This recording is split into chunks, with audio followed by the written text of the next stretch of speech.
أنزلناه قرآنا عربيا لعلكم تعقلون.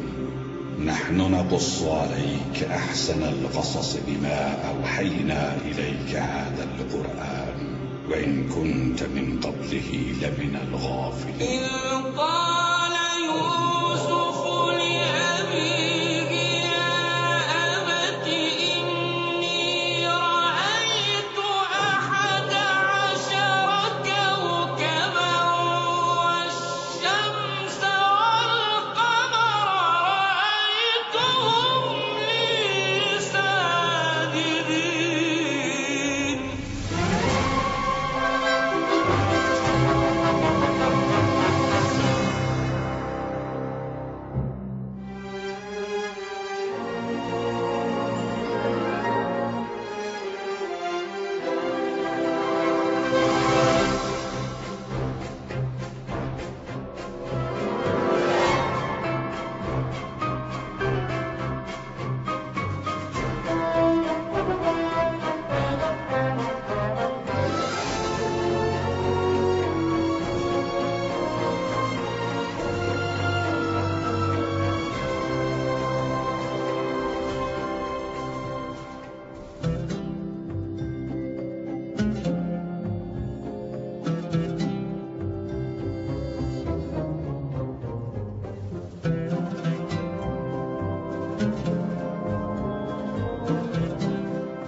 هزار و 160 سال قبل از میلاد، فدان آرام شهری در جنوب کشور بابل.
ایشدار بزرگ، ای خدای مادر، ای خدای مهربانی ها، ای خدای زایندگی و باروری، این کودک را شفا بخش و مادر نگرانش را شادمان کن.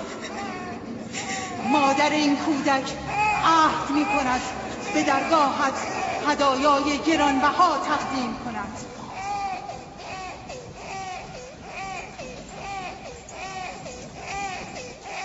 من از ایشدار بزرگ خواستم که فرزندتان را زنده نگاه دارد. او تقاضای مرا پذیرفت. بروید و فرزندتان را آنگونه بزرگ کنید که از پیروان ایشدار باشد.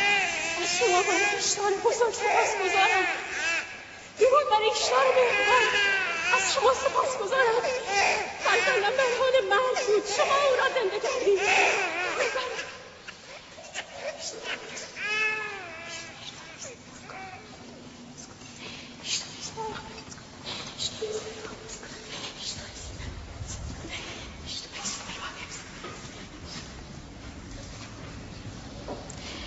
بیشک این کودک نیست، چون فرزند ما شفا خواهد یافت.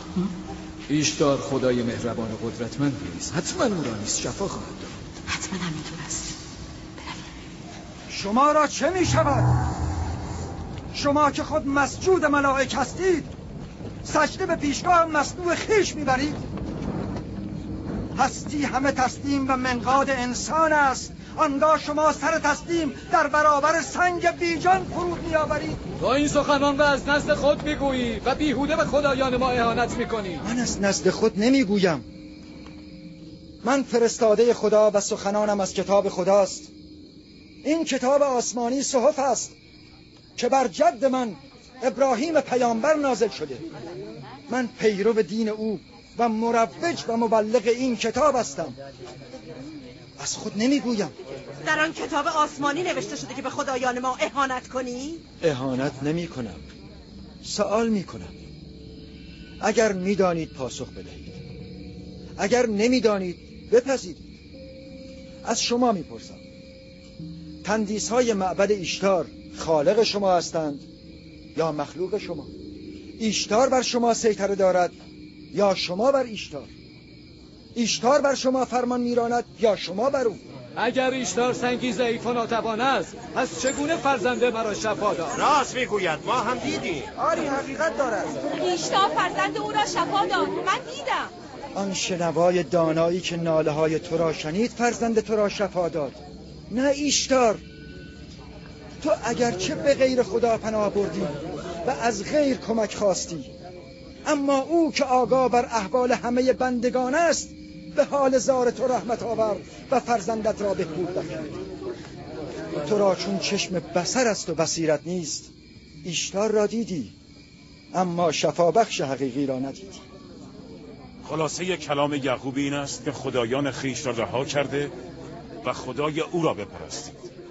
درست نگفتم؟ آخر از خدایان خود چه خیری دیدیم که از خدای تو ببینیم؟ من شما را به پرستش خدای برتر میخوانم، خدایی برتر از همه هستی.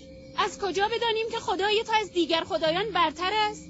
از کجا که تو و خدایت همچون کاهنان معبد ایشتار به فکر انباشتن سیم و زر و تامین منافع خود نیستید. همه میدانید که من برای لابان شبانی میکنم و از خود چیزی ندارم. آیا تا کنون مزدی از شما طلب کردم؟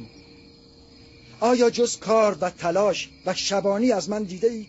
اگر از این پس طلب کردی چه؟ تا کنون قدرت نداشته ای، وگرنه تو هم بهتر از کاهنان نیستی. همه شما یکی هستید. بر اریکه قدرت که تکه زدید، شکم خود را سیر میکنید و گنجینه های خود را انباشته میگردانید. من به تو حق میدم. تنها فرزند بیمار خود را از دست دادی و هیچ کس تو را یاری نکرد. نه ایستر جادوگر و نه ایشتار خدای معبد. اگر به همه خدایان هم پشت کنی حق داری. من با ایشتار خدای ناتوان معبد کاری ندارم. روی سخنم با خدای نادیدنی توست. ما اندازه کافی از خدایان سرد و سنگی کشیدیم. تحمل خدای دیگر. مأمورین آمدن، مأمورین معبد آمدن. فرار کن فارس، فرار کن.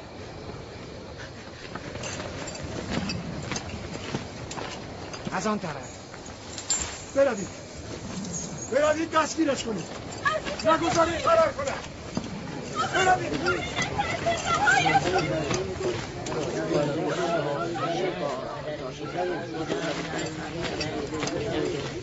اگر داماد لابان فرماندار نبودی میدانستم با تو چه کنم. مرا از تو و مأمورین معبد باکی نیست. پراکنده شوید. بیش از این به کفرگویی‌های یعقوب گوش ندهید. مگر نمیبینید کفرگویی‌های یعقوب قحطی برای فدان به ارمغان آورده است؟ راست میگوید. برویم تا به نفرین ایشدار دچار نشده ایم. برویم.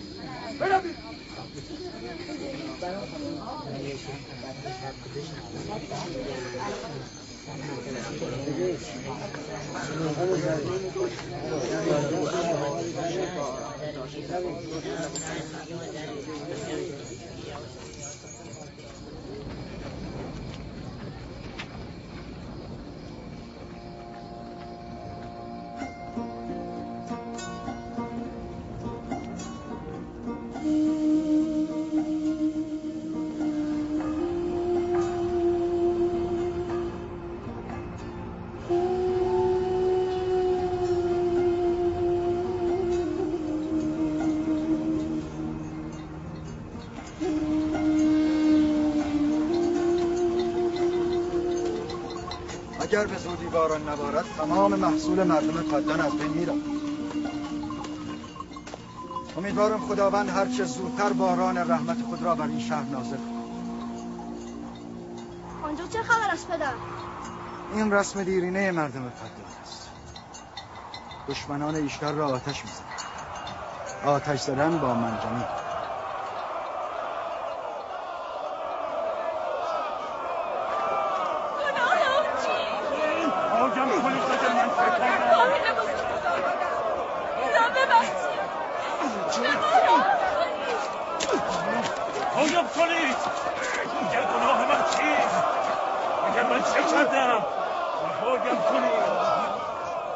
شما همینجا گله را نگه دارید، من ببینم چه خبر است.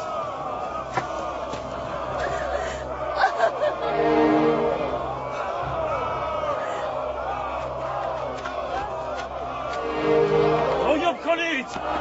به ما راه کنید. اگر من چه کردم رهایم کنید.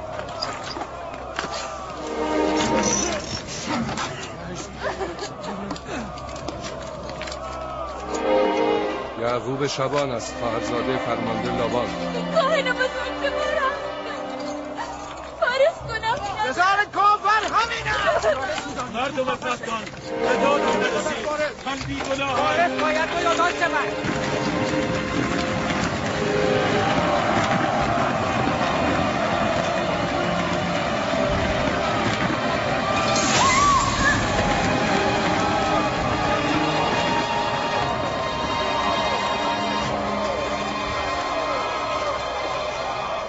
من بیگناهم.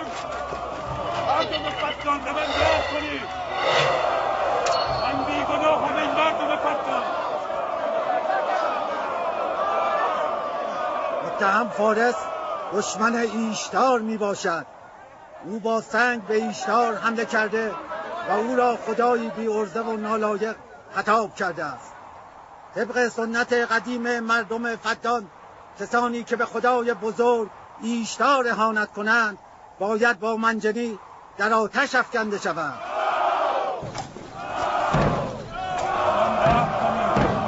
اگر گناه ما چیست؟ از حق خود دفاع کردن. مردم فدان به من راه کنید. بیچاره فارس. من بیگناهم. به من راه کنید. به من راه کنید. مردم فدان گناه من چیست؟ گناه من چیست؟ من بیگناهم.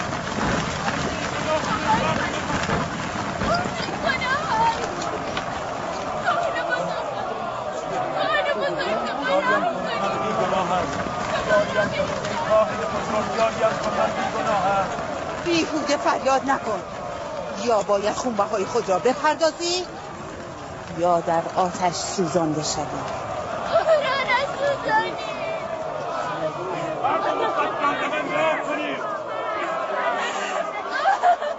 من بیگناهم ای مردم فدان. او را نسوزانید. بهای خون او چقدر است؟ من میپردازم. تو میپردازی؟ نه، او خودت دشمنان ایشتار است.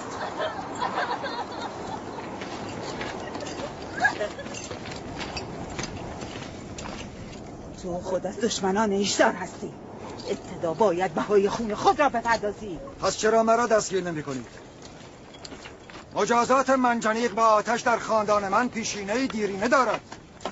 پدر بزرگ من ابراهیم هم یک بار به دستور نمرود در آتش افکنده شده است. اگر تاکنون دستگیر نشده ای به خاطر فرماندار است، چون هم داماد او و هم خواهرزادش است. پس منسوبین به حکومت و فرماندار می توانند به خدایان اهانت کنند و مجازات نشوند. دستگیرش کنید و چون پدر بزرگش در آتش بیفکنید.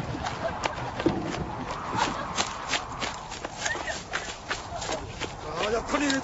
رهایم کنید! گفتم رهایم کنید! رهای! اینجا چه خبر است؟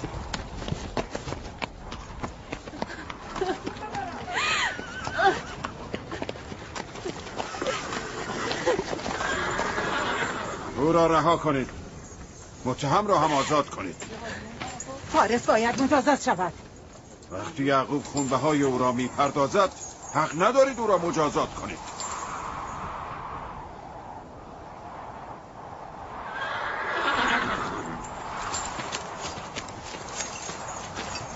آزادش نکنید.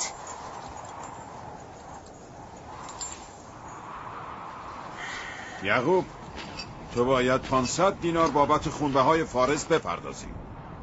مانعی نیست، من این پول را خواهم پرداخت.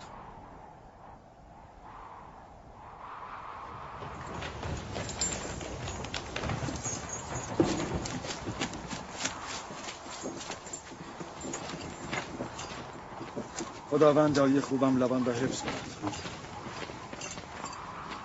من تا به کی باید مراقبت باشم که دست از پا خطا نکنی؟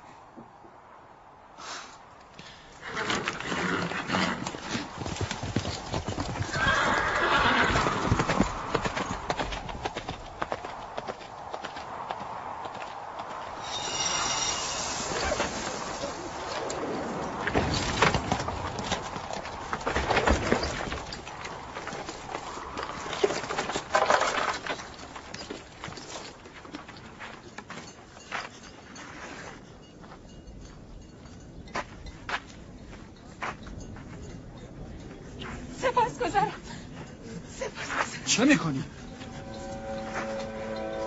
سپاسگزارم. تا زمانی که خونبهای خود را پرداخت نکردم برایت سعی و تلاش خواهم کرد، برایت کار خواهم کرد. تو خاندان فارس رو نجات دادی. تو زندگی ما رو نجات دادی. برویم.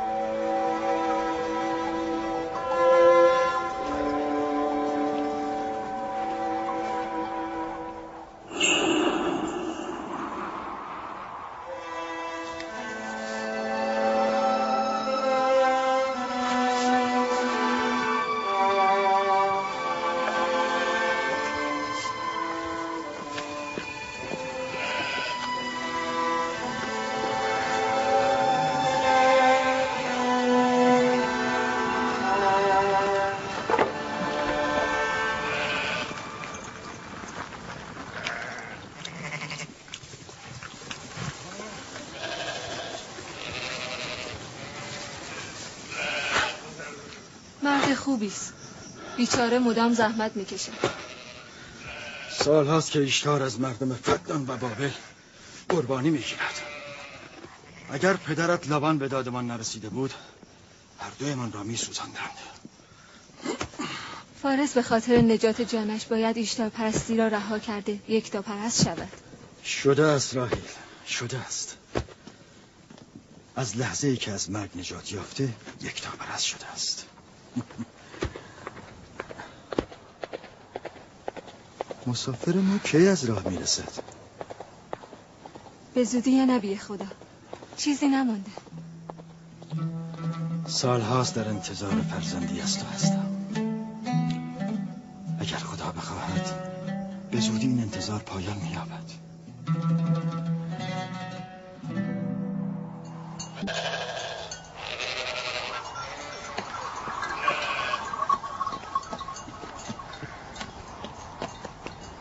درود بر ایسردن و همراهان. درود بر یعقوب شبان. سپاسگزارم. میبینم هدیه به معبد ایشتار میبرید. خدایان را باید خوشنود کرد وگرنه امسال از باران خبری نخواهد شد. فکر نمی کنید شما بیشتر از خدایان به این خرما نیازمندید؟ بعضی با اهانت به خدایان خشم آنان را برانگیختند و ما باید تاوان پس بدهیم. شما اطمینان دارید که به اراده تندیس‌های سرد و سنگی معبد ایشتار باران میبارد؟ کفرگویی‌های تو باعث خشم خدایان شده و ابرهای بارانزا را از سرزمین فدان دور کرده است. دست از اهانت به خدایان بردار یعقوب.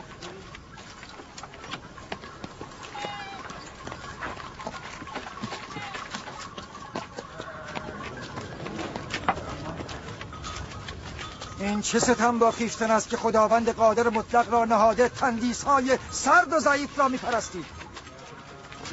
چرا زمین فسرده جان خیش را با نور ایمان به خداوند یکتا گرمی نمی‌بخشید؟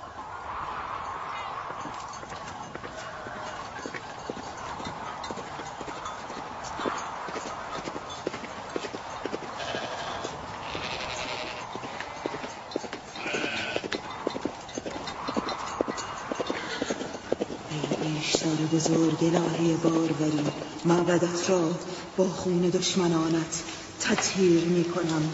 باشد که خوش سالی را از این دیار دور کنی و باران رحمتت را بر مردم فدان بباری. ای اشتار بزرگ، معبدت را با خون دشمنانت تطهیر می کنم. باشد که خوش سالی را از این دیار ببری و باران رحمتت را بر مردم فدان فرود آوری. مثل همیشه مقابل معبد ایستاد و به خدایان اهانت کرد. با ایستادن مزار فرزندش نیست سخن اما من چیزی نشد.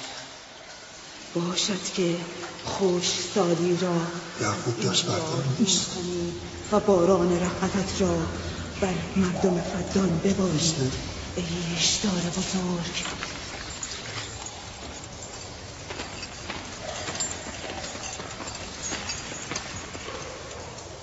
باز هم یعقوب شروع کرده است. امیدوارم که به نفرین خدایان دچار شود. آن با او چه کنی؟ تو لابان را به اینجا بخوان. چاره کار با من. هرچی زودتر لابان را به اینجا بخوان.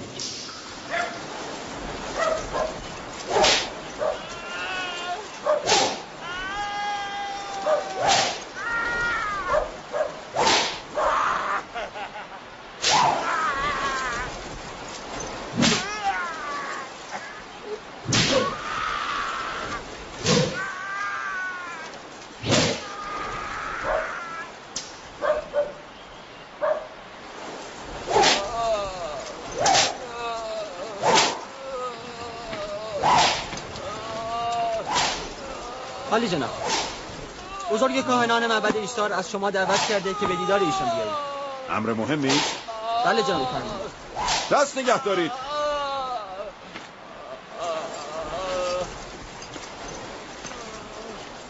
اگر بار دیگر دزدی کنی از زیر شلاق زنده بیرون نمیایی. قول میدم دیگر غلط میکنم. بازش کنید. با من بیا.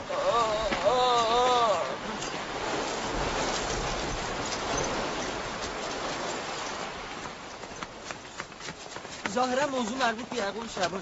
اعمال یعقوب به خودش مربوط است. من پاسخگو نیستم. او بر علیه خدایان سخن. این هم وظیفه کاهنان است که به او پاسخ درست بدهند. اگر توان پاسخگویی ندارید چرا مزاحم من میشوید؟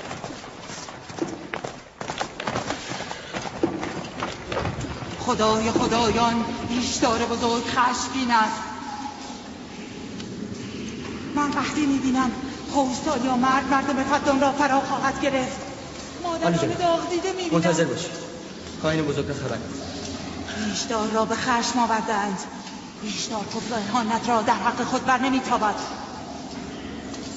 کسی ایشدار را به خشم آورده است، آنکه به خدایان اهانت کرده به زودی مجازات می شود. ایشدار بزرگ قربانی می طلبد.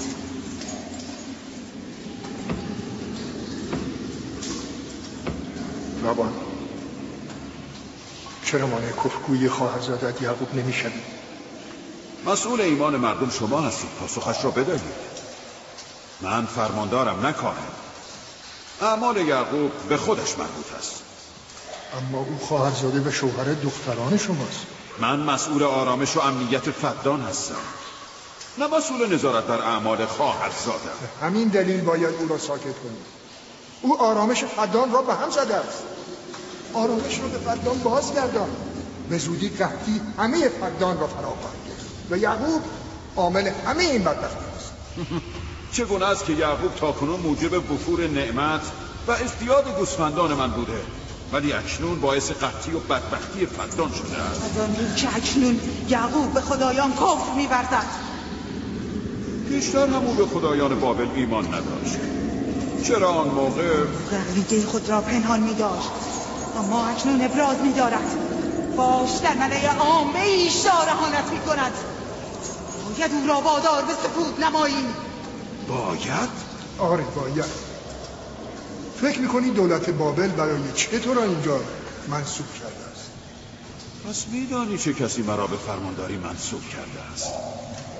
بهتر است این را هم بدانید که من از دولت بابل فرمان می‌گیرم، نه از شما و نه از معبد ایشتار. پس اشکالی ندارد اگر کاهن اعظم معبد ایشتار در بابل از این ماجرا مطلع شود.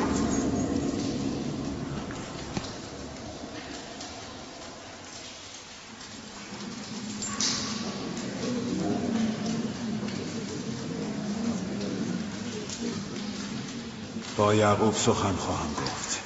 به یعقوب بگو اگر خطری از جانب او من و خانواده‌ام را تهدید کند تمام خاندانش را با آتش خواهم کشید. طوله‌ای که قبل از پدر مادرش باز کند زودتر به دست گرگ دریده می شود. مواظب زبانت باش، این بار می بخشمت، بار دیگر بخششی در کار نیست.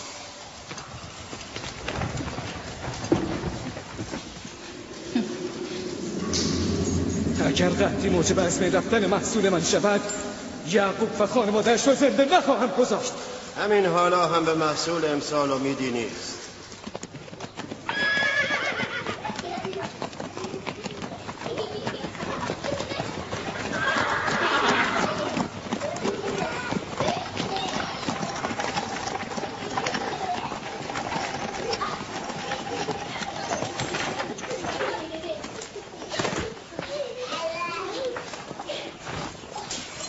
سلام پدر، خوش آمدی.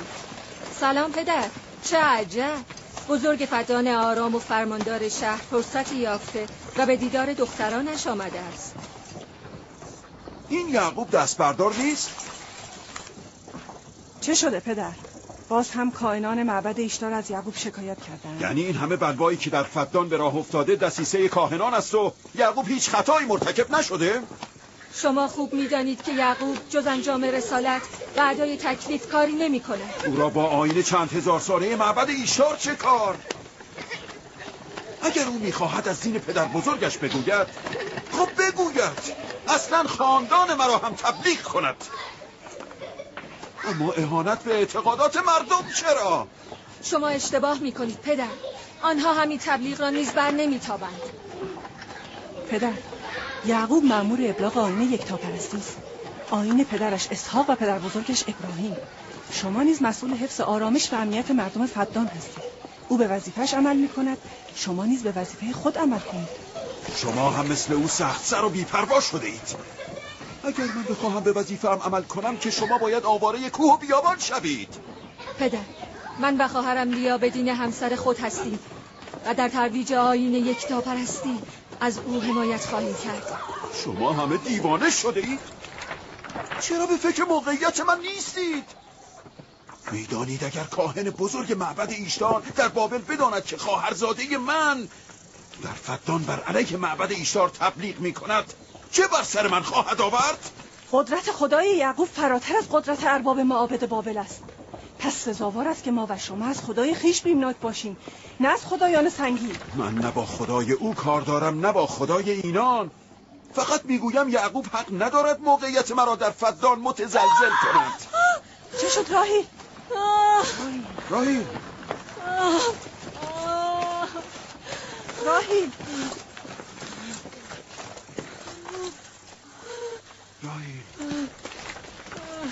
راهیل چه شده دخترم؟ چرا رنگت پریده؟ وقتش رسیده. بله قابله رو خبر کن. کمک کنید. فارس عالی جناب. به دشت جدون برو و یعقوب را بگو که زود به اینجا بیاید. عجله کن.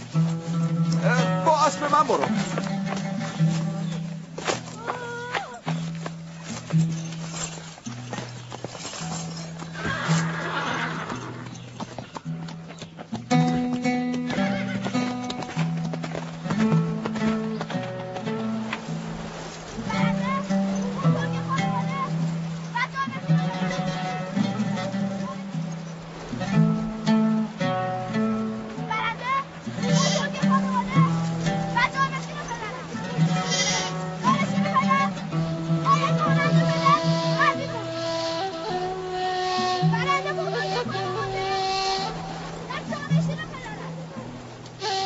شبانی هدایت احشام است و نبوت هدایت انسان ها.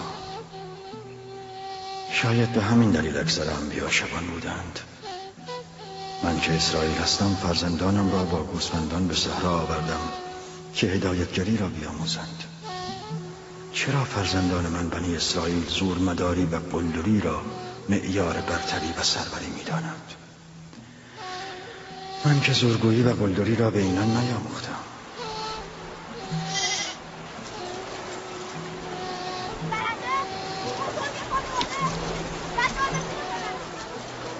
برخیزید برخیزید برخیز شمعون برخیز. جانشین من و بزرگ خانواده کسی است که خدا را بیش از همه دوست داشته باشد، نه آن که زورش بیش از همه باشد. ابراهیم و اسحاق بهترین بودند، نه قدرتمندترین.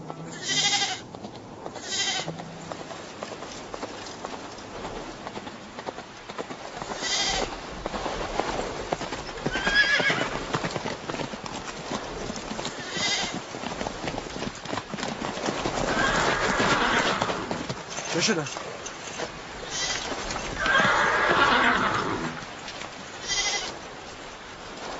شما ها گله را بیاورید.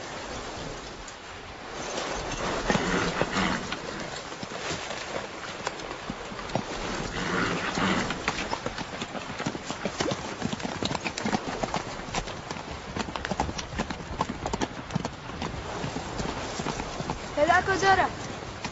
چیزی نشده، گله را جمع کنید باز می‌کنید.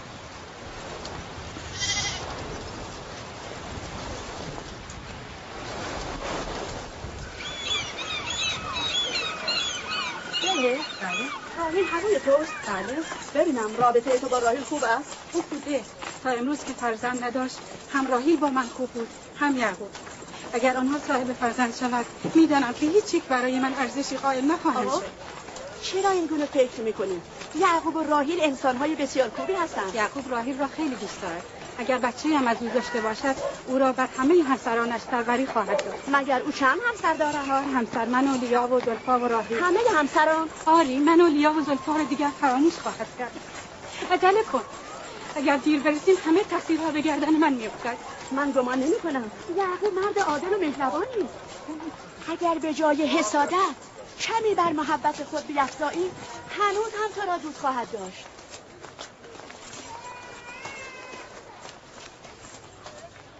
درود بر عالی جناب لابان. مژدگانی خوبی داری. راهیل و بچهش رو از تو سالم میخواهم. نگران نباشید، من قابله با تجربه‌ای هستم.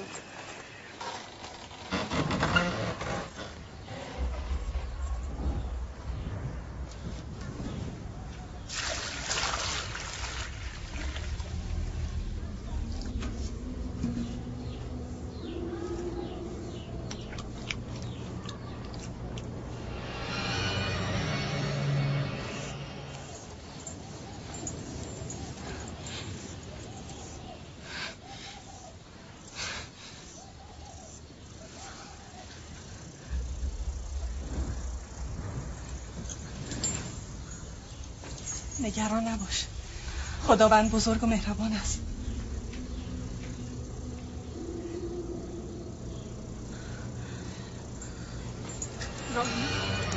راهی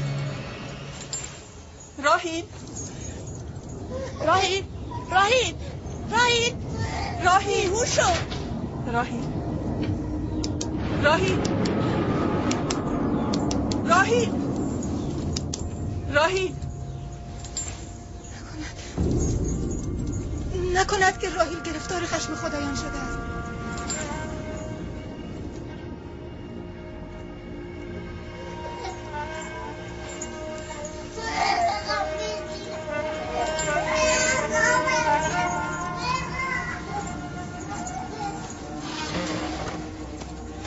این بچه رو بگیرید.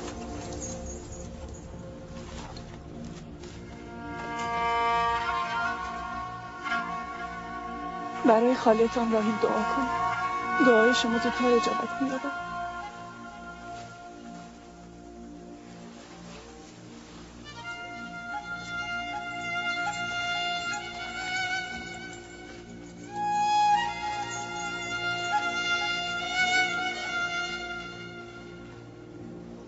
پس چرا کاری نمی کنید؟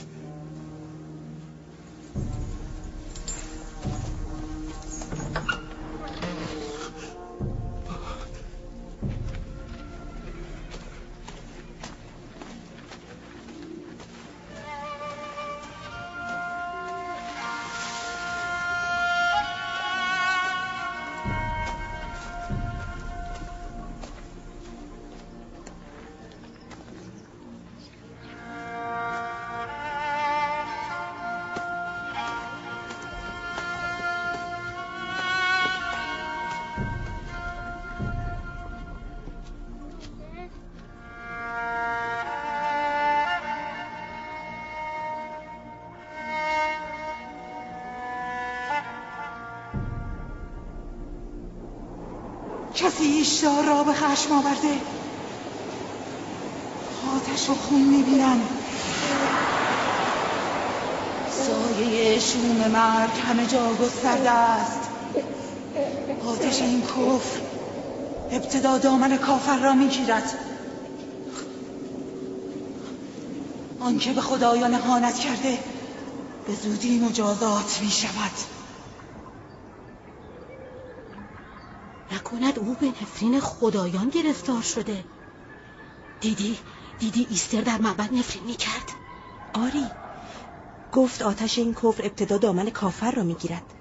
آن کس که به خدایان و ایشتار بزرگ اهانت کند زودتر از همه مجازات می شود.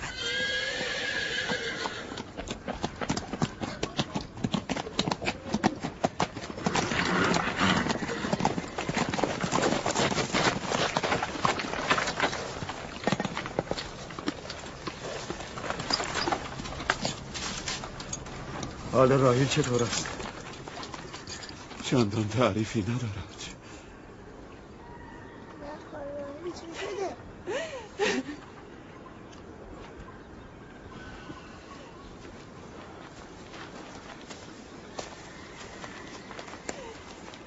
کاری بکنی.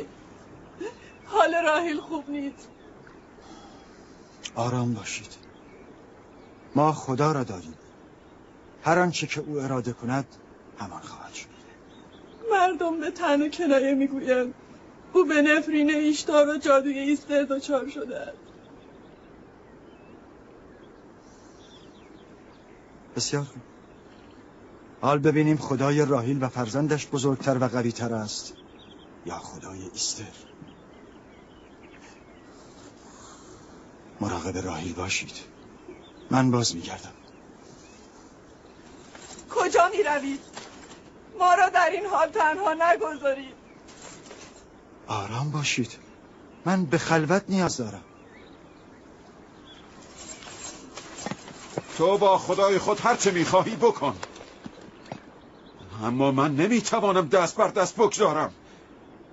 طبیبی، دارویی، درمانی، کاری باید کرد. من نیز به سراغ طبیب میروم. طبیب واقعی.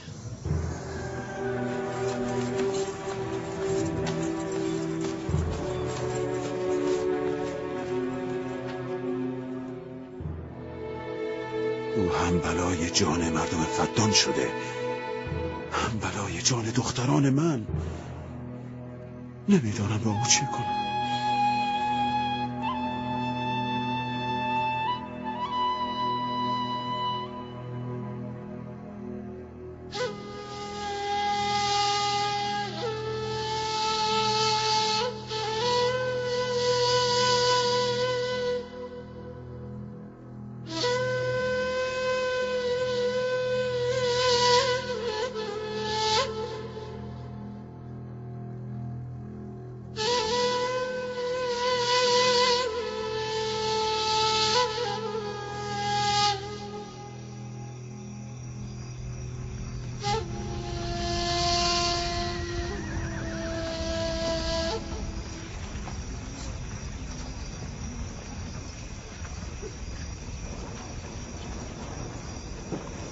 چرا به سراغ ایستر نمیفرستم؟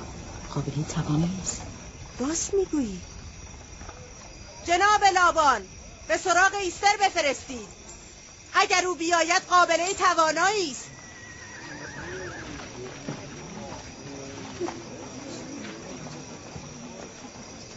برو و ببین ایستر میآید. هرچه بخواهد به او میدهم. بگو لابان گفت اگر دخترم را نجات دهی قول میدهم یعقوب را از فدان بیرون کرده و معبد ایشتار را از شر او خلاص کنم. برو.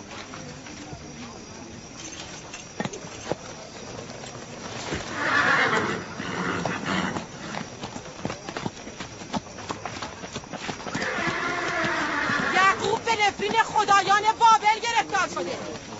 سزای کفر به ایشتار بزرگ همین است. ببر صدایت را.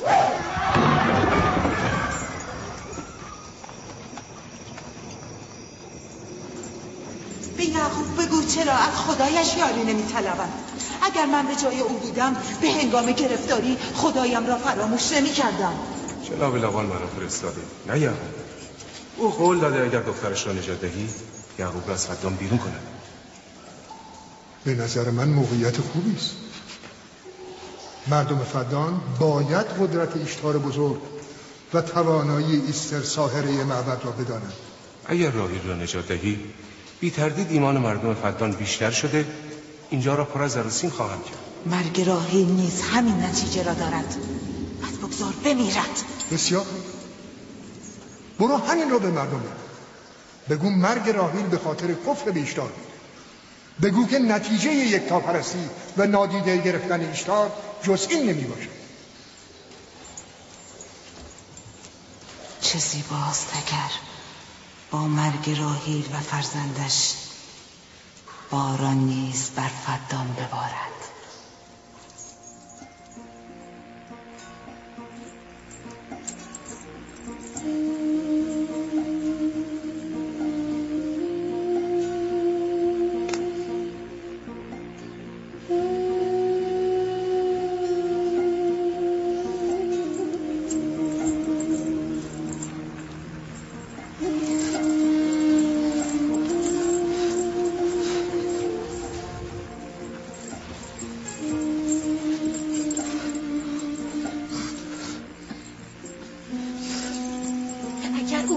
نیاید هر دو میمیرن.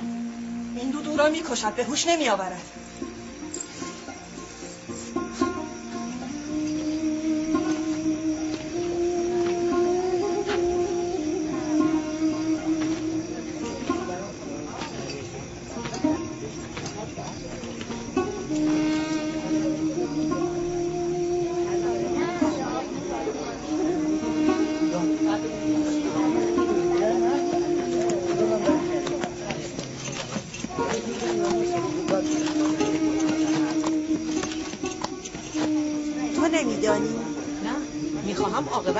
بدانم خدای یعقوب پیروز می شود یا خدای معبد؟ خب معلوم است پیروزی از آن ایشتار است.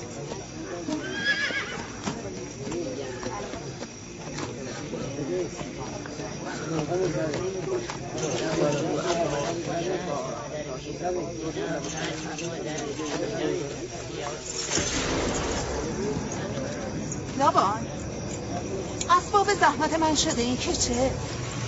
یعقوب چه گفت؟ خداوند قدرتمند و بی‌نظیری دارد، پس چرا از او یاری نمیخواهد؟ جان راهیل در دستان توست، یاریش کن. اصلا فکر نمی کردم که به این زودی یعقوب دست نیاز سوی معبد ایشتار دراز کند. چه خیال بیهوده و تصور باطلی. چه چیز باعث این تصور غلط در تو شده است؟ به زودی این تصور باطل حقیقت خواهد یافت، آنگاه که مرگ زن و فرزندت را به عیان مشاهده کردی. مرگ و زندگی به دست خداوند است، نه به دست ایستر و ایشتار. من از ایستر خواستم که به اینجا بیاید. حال راهیل خیلی بد است. راهیل به جز به خدای خود به دیگری نیاز ندارد. از خانه من برو بیرون. بیرون. صبر کن یعقوب، با تو هستم. برو بیرون. و فرزندت امشب نابود خواهند شد. خشم ایشدار جز با مرگ عزیزانت فرو نخواهد نشست. همسر من با دعای تو نیامده است که با نفرین تو برود. مردم فردان، این نه به خود رحم می کند نه به شما. کفر او هم قصدی برای شما برمقام خواهد آورد، هم مرگ را برای زن و فرزندش. به زودی جادوی ایستر و قدرت ایشتار هر دو را خواهید دید. وای بروزت، اگر بلایی بر سر دختر من بیاید.